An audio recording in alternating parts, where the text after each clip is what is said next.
Memasuki era milenial seperti saat ini, warisan kebudayaan Palembang, khususnya di Sumatera Selatan, sudah mulai terkikis oleh perkembangan zaman.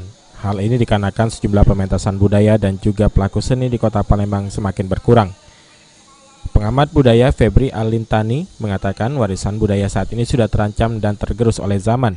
Di antaranya kesenian Dulmuluk yang hingga saat ini sudah hampir tidak dapat dinikmati masyarakat kota Palembang.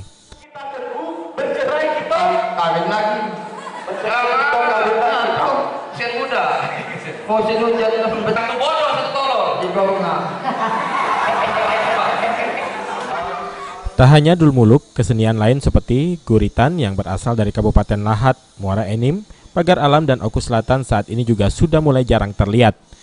Febri mengatakan hal ini harus menjadi perhatian serius, khususnya pemerintah Provinsi Sumatera Selatan. Di antaranya dengan membuatkan program pelestarian warisan aset budaya lokal di tiap daerah di Sumatera Selatan agar tetap terjaga.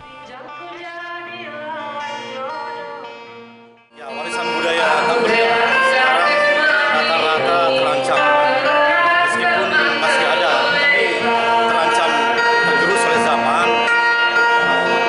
Kita khawatir dengan kondisi warisan budaya tak benda kita.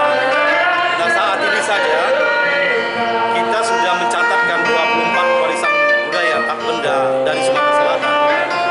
Artinya ini sudah menjadi perhatian sebenarnya di tingkat nasional, bahwa diakui bahwa ada warisan budaya tak benda dari Sumatera Selatan. Tetapi kenyataannya pemerintah setempat juga belum membuat program-program yang baik untuk merespon dari pencatatan warisan budaya. Ade Sunandar, PAL TV.